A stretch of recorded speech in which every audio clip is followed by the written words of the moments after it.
మనకి తేడా లేదా? వాళ్ళకి ఉజ్బెకిస్తాన్, కజకిస్తాన్ నేనేం చేయట్లేదు. అక్కడి నుంచి వెళ్ళారు, బొమ్మలు పెట్టారు. ఉజ్బెకిస్తాన్ నుంచి అప్పుడు వాళ్ళు ఇష్టం వచ్చి చేస్తారు.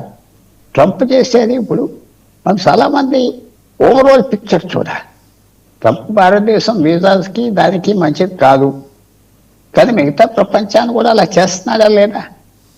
సో మనం ట్రంప్ ఇలా చేయాలి అలా చేయాలి అంటాం కరెక్టే. మా ఇద్దరు మిత్రులు ఉన్నారు, వాళ్ళు వేరే చెప్పొచ్చు, ఆయన లిసన్ పేషెంట్గా వినొచ్చు. కానీ మన పరిస్థితి ఏంటి, మనం ఎలా దాటుకోవాలి? ఫైనల్గా ఒక చిన్న మాట చెప్తున్నా, ఇద్దరు ఫ్రెండ్స్ వెయిట్ చేస్తారు.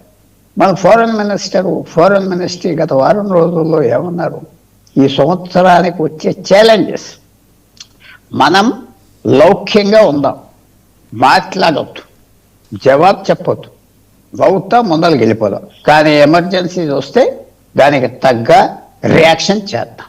అంతే పాలసీ. మీరు ఇతర దేశాలకు ట్రంప్ చేస్తున్నాడు వేస్తున్నాడు అంటే అది వాళ్ళ ఇష్టం. మనం తట్టుకోవాలి, మనం అడ్జస్ట్ అవ్వాలి, సర్వైవ్ అవ్వాలి. ఇది మెల్లిగా అడ్వాంటేజ్ కూడా తీసుకోవాలి. లాస్ట్ పాయింట్, వెంజువెలా అందరూ అంటున్నారు. జనవరి 3ని భారతదేశానికి విపరీతమైన లాభం ఆ యాక్షన్ వచ్చింది. ఆయిల్ ధర ఎంత అయిపోయింది? $70 ఉండాలి యావరేజ్ ఆయిల్ ధర, 20-25, ఇప్పుడు